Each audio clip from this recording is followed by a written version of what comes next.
people, and he's got another special guest. He's been called the conscience of the conservatives. South Carolina Republican Senator Jim Demint, I know that you've been frustrated with what's happened in Washington, as are the American people. And you sometimes have gone against your party. Here's your chance to prove to them that you can be independent and be loyal to your country. What would you say to the American people should be the way that Washington should function? Unfortunately, Congress is addicted to spending, Republicans and Democrats, for years. And I'm afraid President Obama has only made it worse. Let me stop you for 1 second. How many of you believe that Congress is addicted to spending? Raise your hands. So that's almost all of you. That cuts across partisan lines.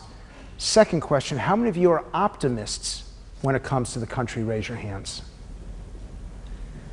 If you could, briefly, why should they be optimistic when Washington doesn't seem to listen and can't get the job done?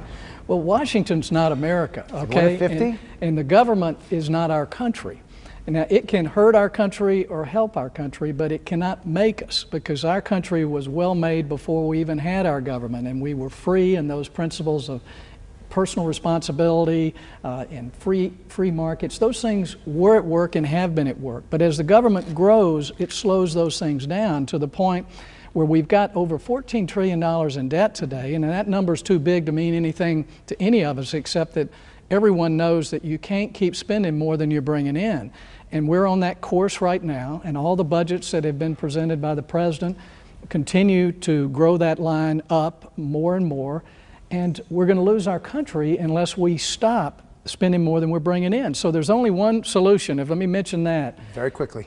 Unless we balance our budget, unless there's a constitutional requirement that we balance our budget, we're going to bankrupt our country. Do you guys agree with that? That's the same song you all sing, but what is the real solution? We have to come up with the real solution. I mean, we're going to... Let me explain it to you, because it's something that millions of Americans are going to be involved with over the next month. As you know, the president has asked us to raise the debt limit again, the amount of money that we can borrow as a country, another $2 trillion. The only way we can stop it is if the American people stand up and say no.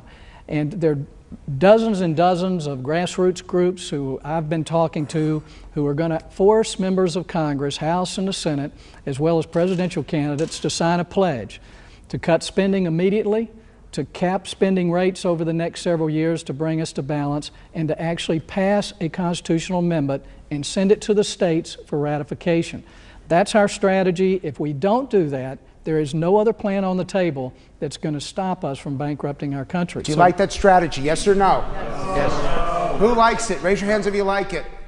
Raise your hands if you don't. Tell me why not.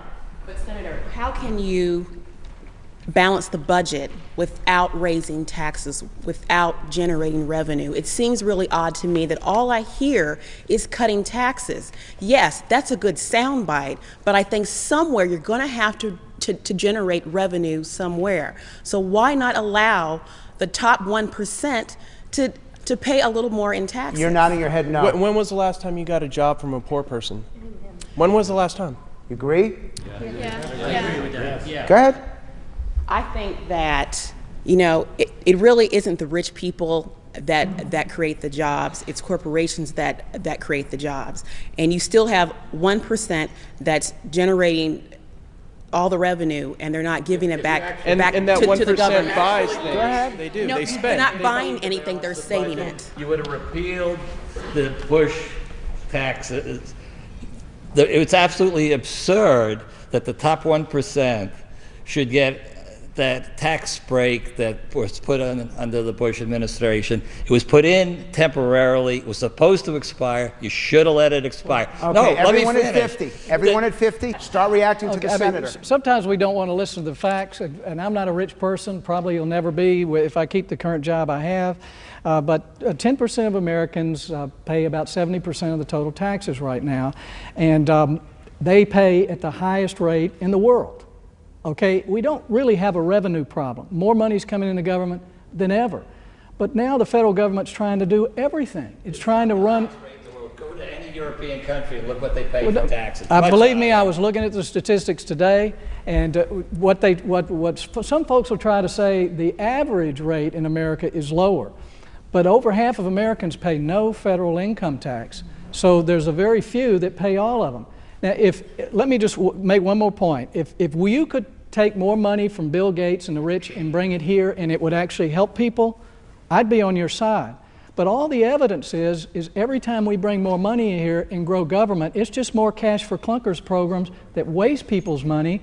It does not help the poor. We've created more poor people since we started trying to help them than there were before. Your reaction? There's so much waste. Tom Coburn did a study on the waste. Sure. The millions and billions of dollars that are being wasted now on stuff that we don't even want. And the money that's going over to Greece and the Saudi Arabia, why are we doing that? So I got to ask you, because I got to wrap this up. Does he have a plan, yes or no? No. So that's not enough. No, he's not letting me run, so why does... Okay. This is one of the challenges that we're going to face is you've got a divided country. Mm-hmm. We have a divided group.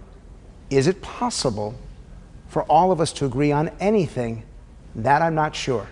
Well, Frank, I hope we can agree that we can't keep spending more than we're bringing in. Do you at least agree with that? Yes. Okay. Good for you. You got one consensus here. We'll be back in a moment.